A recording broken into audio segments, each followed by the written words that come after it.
No idea about their business, but if someone owed me $200 million, then I would be in court, not on X. And I guarantee you, if she ever took that to court, that would be a huge story. Nicki Minaj went off on social media, firing shots straight at Jay-Z. She accused him of owing her around $200 million from the title sale and using Rockmation to shut down her career moves. Jay-Z hasn't said a single word back, but Nicki doubled down. She even pulled up with receipts. The whole thing's wild, accusations flying everywhere with zero chill. So here's what's got everyone talking: the title money, that $200 million claim, and a possible Super Bowl snub.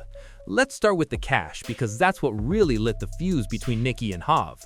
And we're not talking small checks or some label mix-up. Nah, this is about hundreds of millions of dollars straight up.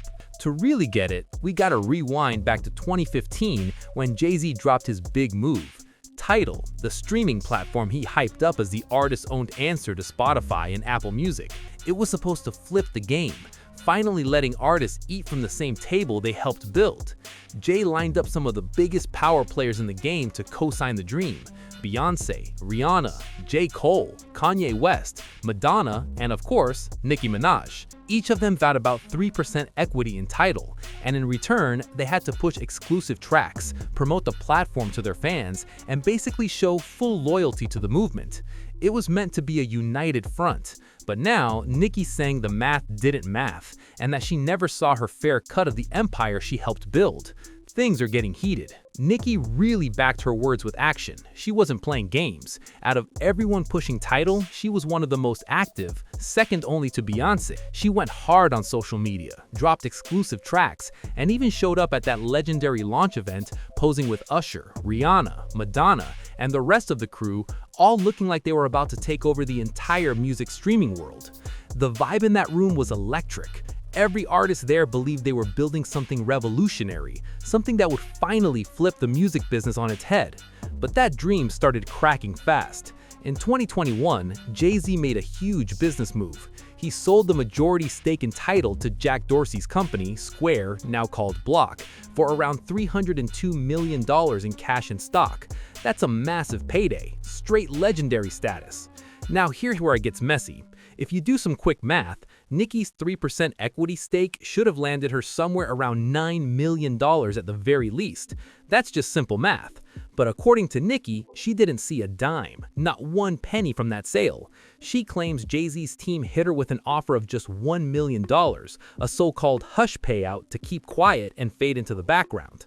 Nicki wasn't having it. She blasted the whole thing online, calling it a slap in the face, an insult, and even a daylight robbery. On X, she didn't hold back, posting, "We've calculated about 100 to 200 million so far. Hashtag Jay-Z called me to settle this karmic debt. It's only collecting more interest. You still in my top 5 though. Let's get it." That post had the entire internet on fire. Anybody still calling him Hav better be ready to answer to the culture gods, because Nicki wasn't holding back. The Breakfast Club crew had to jump in on this drama, and they kept it real. They brought up what everyone was secretly thinking but too scared to say. If someone really owes you $200 million, why are you blasting it on Twitter instead of taking it to court? That's a fair question. Because right now, there's no lawsuit, no legal papers, and no court dates, just straight tweets lighting up the timeline. But here's the twist. Those tweets weren't random. Nicki came in with precision, breaking down her accusations like she was building a whole legal case on the timeline. Every post hit like a shot fired. She went after Jay-Z's entire empire, calling him out for allegedly messing up everything the culture holds sacred. She didn't just hint, she named names. She tweeted, "Dear Fight Jay-Z, you ruined hip-hop, you ruined football, you ruined basketball, you ruined touring, you ruined Instagram, you ruined Twitter. The jig is up." That post went viral instantly. The Breakfast Club couldn't resist having fun with it. Charlemagne, Envy, and the crew were cracking up in the studio. They were joking around, but deep down, they knew this wasn't just gossip. It was a serious public call-out with massive implications for one of hip-hop's biggest moguls. Things were getting real loud online. Beneath all the jokes and the memes, this title money drama is no laughing matter. If Nicki Minaj really owned 3% equity in a company that sold for $302 million and she got hit with a measly $1 million hush offer instead of the $9 million minimum she was owed, yeah, that's a serious problem. And according to Nicki, the number should be way higher when you factor in her promotional impact, her brand value, and how much she helped boost Tidal's image.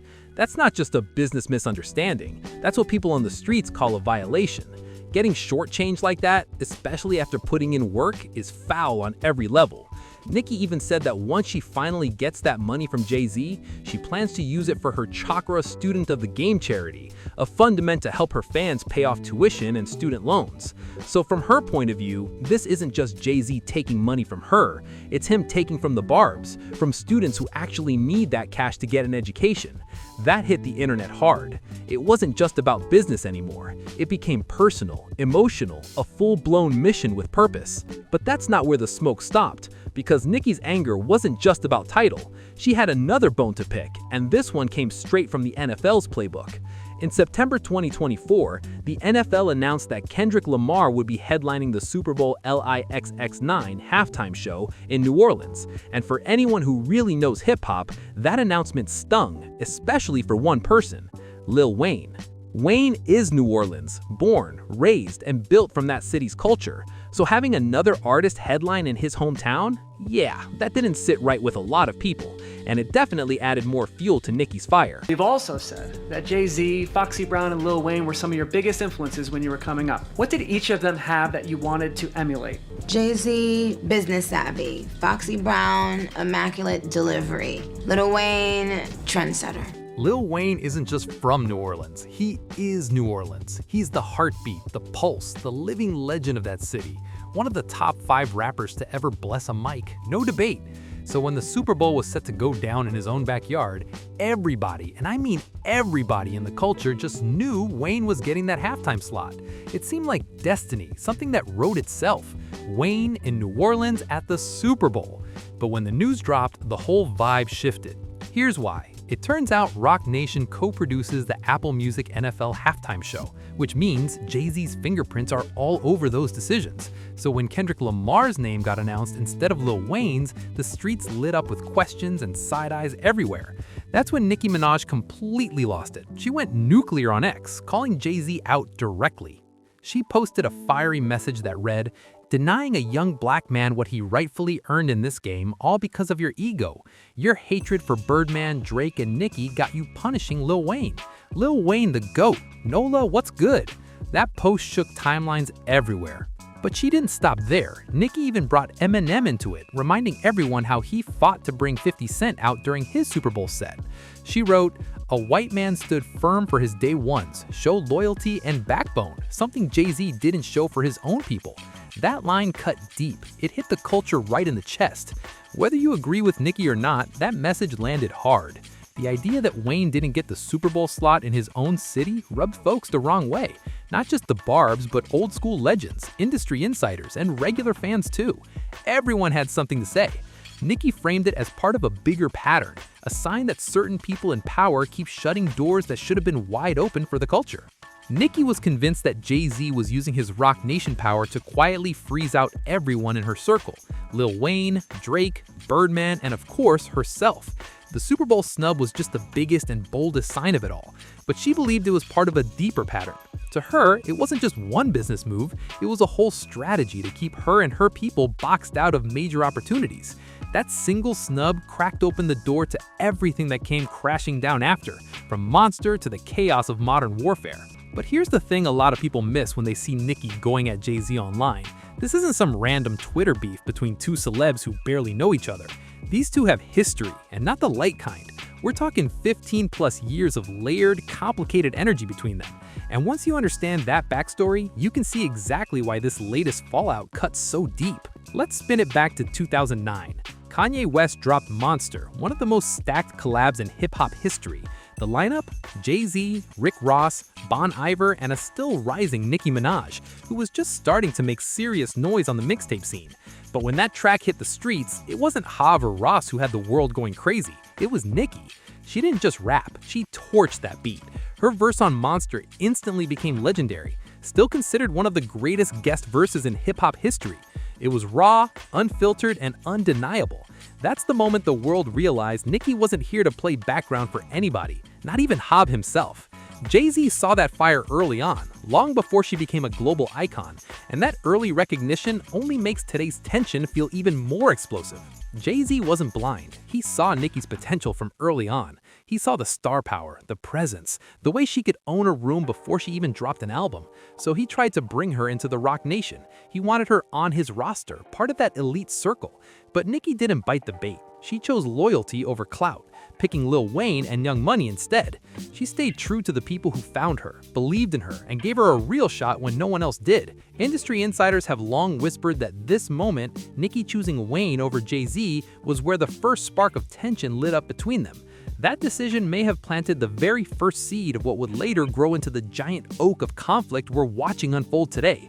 But back then, everything still looked cool on the surface. Even after she turned down Roc Nation, Jay-Z kept it classy, at least in public. In 2010, Jay-Z personally recommended Nicki for Robin Thicke's track Shakin' It for Daddy, which Nicki later said was one of her most exciting cosigns of her early career.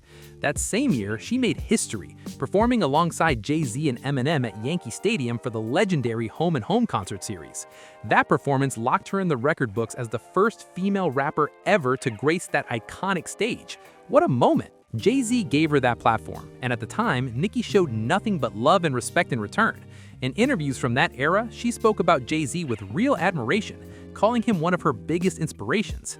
When asked who influenced her most, she didn't hesitate. She said his name first. Back then, it was all love between them, before the loyalty lines, power plays, and pride turned everything upside down. What Nicki most admired about Jay-Z wasn't just his bars, it was his business mind. The way he flipped rap into a billion-dollar empire without ever losing his street credibility blew her away. To her, Hob wasn't just a rapper, he was the blueprint, yeah, pun totally intended, for how to rise from the projects and still dominate boardrooms. She was so inspired by his journey that she modeled her 2014 album, The Pink Print, directly after his legendary Blueprint series. That wasn't subtle, it wasn't a coincidence, it was a straight-up homage from someone who truly respected the man and wanted to follow the same path he carved for himself. Nicki saw him as the standard of what hip-hop greatness looked like when you mix art, hustle, and business smarts. As the years rolled on, their relationship looked solid from the outside, steady, respectful, professional. In 2012, they were even spotted sitting close at the BET Awards, separated only by Kanye West and Kim Kardashian. That's serious VIP section energy. Inner circle vibes for real. Then in 2015, they were shoulder to shoulder again at the Tidal launch event, presenting a united front for artist ownership and creative control. Everything looked picture perfect, two powerhouses standing for the same cause. And even as recently as 2022, Jay-Z and Beyoncé sent Nicki congratulatory flowers after she received her MTV Video Vanguard Award. Nicki even thanked them publicly for the sweet gesture. So on the surface, things seemed warm, cordial, respectful, and full of those little professional courtesies that powerful people extend to each other. But somewhere along the way, that admiration started to crack. The warmth faded, replaced by tension, and then by full-blown hostility. What happened behind the scenes that flipped genuine respect into open warfare? How did a fan's tribute turn into a scorched earth social media campaign against the very man she once called her biggest inspiration? Something clearly shifted, and whatever it was, it ran deep. The cracks in Nicki and Jay-Z's relationship started showing around 2021, right when that Tidal sale went down and the money didn't hit the way Nicki thought it should have. That's when she began dropping subtle hints online, little comments that suggested she felt cheated out of her fair share. But those quiet hints didn't stay quiet for long. By September 2024, the tone flipped completely. The hints turned into full-blown accusations, and Nicki aimed them directly at Jay-Z and the entire Roc Nation machine. Then by July 2025, she stopped holding anything back, tweeting specific dollar amounts, throwing out figures like $100 million and $200 million, naming names, tagging execs, and daring anyone to challenge her in public. She wanted smoke, and she wasn't afraid to call it out by name. But soon, it became bigger than the money. Nicki started going after Roc Nation CEO Desiree Perez, calling her Desiro online and questioning everything from her Trump pardon on old narcotics charges to whether she was even qualified to run one of the most powerful management companies in the game. Nicki accused Roc Nation of blackballing artists who didn't fall in line, poaching talent from other labels using shady deals, and even deploying bot armies to tank her social media engagement. She claimed they went as far as manipulating Billboard chart data to keep her from hitting #1 and sabotaging her documentary because she talked about the abuse she faced in the industry. According to Nicki, they stalled her projects on purpose, trying to make her bleed money until she'd have no choice but to crawl back begging for help. These weren't small-time complaints, these were major accusations of a calculated industry-level takedown. In her eyes, this wasn't business beef anymore. It was a war for her name, her art, and her survival. By early 2026, Nicki's feud with Jay-Z and Roc Nation had turned into one of the loudest ongoing battles in music. What started as a few tweets about missing millions had evolved into a full-blown cultural showdown. Fans, blogs, and even insiders picking sides like it was rap's version of civil war. Every post Nicki made went viral within minutes, every screenshot turned into breaking news, and every silence from Jay-Z only made the story hit harder. At this point, Nicki wasn't just calling out individuals, she was questioning the entire system. She said the industry was built to control artists who can't be controlled, and that Roc Nation played puppet master behind the scenes. Her supporters rallied fast. Hashtag Justice for Nicki and hashtag Pay the Queen started trending, while critics called her rants career suicide. But Nicki didn't care. She doubled down, saying she was finally free to speak the truth. No labels, no filters, no fear. Then came the twist nobody saw coming. A leaked document started circulating online, allegedly showing internal emails from Roc Nation's legal division discussing contracts, equity clarifications, and public response containment. The authenticity of the leak was never confirmed, but it was enough to send social media into a frenzy. Fans treated it like proof that Nicki had been right all along, and the headlines exploded overnight. Meanwhile, Jay-Z stayed silent. Still no response, no statement, no interviews, just silence. Some say that was his way of rising above the noise, while others believe it's guilt, like he was hoping silence would make the storm disappear. Either way, the damage was done. The situation wasn't just about money or power anymore, it was about legacy. Nicki's outburst had cracked open a bigger conversation about ownership, loyalty, and manipulation in the entertainment world. Was she a bitter artist chasing clout, or a truth teller finally exposing how the game really works? Nobody knew for sure, but one thing was undeniable. Nicki Minaj made history once again. And with that, this saga hits pause, for now. Because in hip-hop, silence never lasts forever, and every chapter leaves room for a sequel. Whatever happens next, whether Jay finally speaks, Roc Nation fires back, or Nicki drops another bomb, we'll be right here, breaking it all down for you. If you made it this far, show some love. Hit that like button, subscribe for more deep dive breakdowns, and share this with someone who needs to catch up on the drama. And don't forget, drop your thoughts in the comments below. Whose side are you on in this wild showdown? Team Nicki or Team Jay? Let's talk about it.